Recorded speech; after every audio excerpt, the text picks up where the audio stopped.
사이다 무비튼. 내 이름은 한진수. 22살에 농업을 비즈니스로 성공을 이뤄냈고 이 지역에서는 제법 유명한 편이다. 최근에는 잡지사에서 취재를 오기도 하고 지역 방송국의 프로그램에 소개되는 일도 있어서 밖에 나가면 나를 알아보는 사람들이 많아졌다. 이런 주목을 받게 되기 전까지 나에게도 험난한 시련이 있었다. 아버지, 어머니, 남동생, 나까지 네 식구였는데 어려서부터 부모님은 나를 변변치 않은 장남이라고 불렀고 동생은 나를 모자란 형이라고 불렀다. 그 이유는 동생과 비교해서 내 외모가 열등했기 때문이다. 부모님은 젊은 시절 미남미녀 커플이란 말을 들으면서 주위의 시선을 꽤나 모았던 사람들이었다. 그런 부모님의 유전자를 독점한 듯한 동생은 아이돌급 외모의 얼짱이었다. 하지만 나는 부모님의 외모를 전혀 닮지 않았고 아이돌 근처에도 못 갈 정도의 얼꽝이었다. 나는 건설 현장에서 몫으로 일하고 있는 친할아버지와 얼굴이 매우 비슷했기 때문에 친자식인 건 틀림없을 거라는 생각을 하곤 했다. 하지만 부모님은 너무 당연하게 나를 자기들 친자식이 아닌 것처럼 대했고 아주 어렸을 때부터 가족들에게 상처받으면서 자랐다. 내가 중학교에 올라간 후로 가족들의 홀대는 더욱 심해졌다. 부모님은 나한테 돈 쓰는 걸 노골적으로 싫어했다. 동생은 동아리 활동, 취미 활동, 하고 싶은 건 다 하게 하면서 나는 아무것도 못하게 했고 집안일을 몽땅 나한테 시켰다.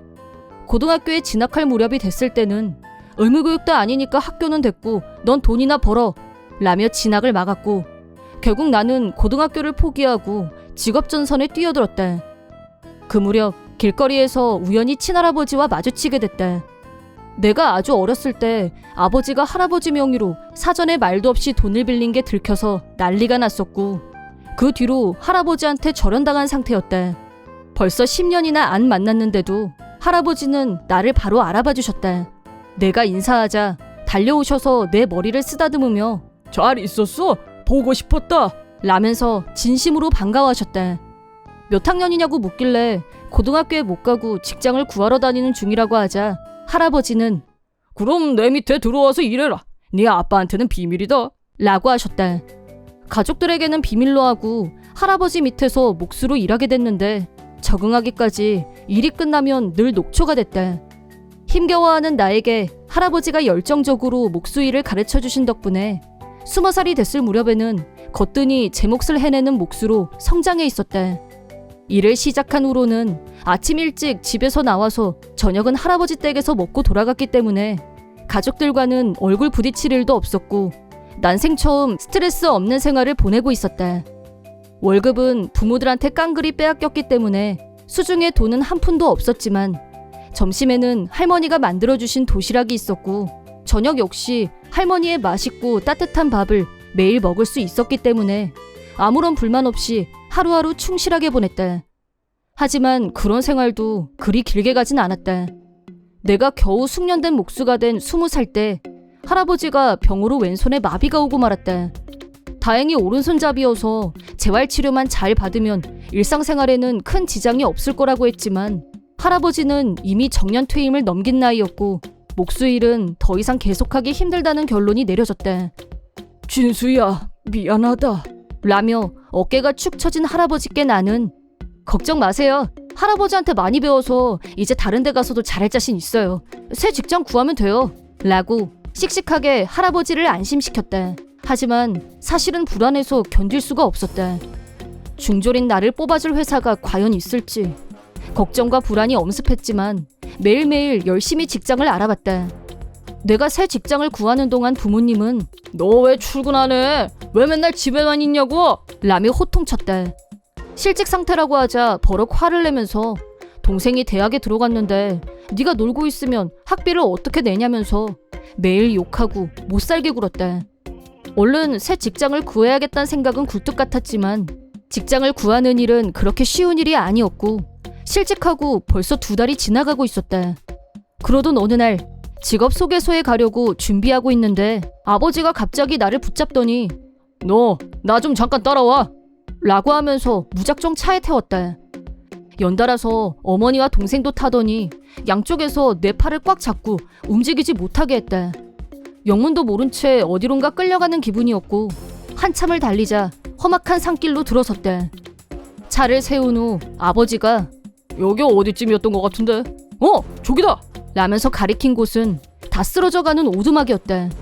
셋은 나를 차에서 거칠게 끌어내렸고 중졸에 쓸모없는 너 같은 애는 여기가 딱이야 라면서 나를 비웃었대. 제법 넓은 부지에 적당한 크기의 오두막이 네 채가 보였대. 순간 할아버지한테 배운 목수 기술을 발휘할 기회라는 생각이 들었대. 나는 부모들에게 나 진짜 여기서 살아도 돼? 고마워 라고 말했대. 그러자 아버지가 이런 산속에 다 쓰러져가는 오두막 그래 너 가져라 명의 변경도 네 이름으로 해놨으니까 그렇게 알고 라면서 정말 토지 권리서를 나한테 줬대. 그러더니 굶어 죽지 않게 조심해라 적당히 풀 뜯어먹으면서 잘 살아봐 라면서 실컷 비웃더니 왔던 길로 되돌아갔대. 1년 후 다 쓰러져가던 산속 오두막은 모던한 분위기의 공간으로 완벽 변신. 넓은 땅은 잘 정비되었고 다양한 야채들이 자라는 텃밭으로 꾸며졌대. 나는 오두막 한 채를 증축해서 내가 직접 키운 야채들을 식재료로 한 농원 레스토랑을 오픈했고 나머지 3개는 각각 숙박시설, 독서 카페, 나의 주거 공간으로 탈바꿈시켰다.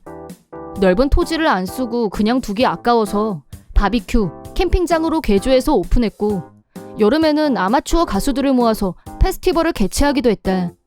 적극적으로 비즈니스를 전개하자 수입도 그에 걸맞게 따라왔다.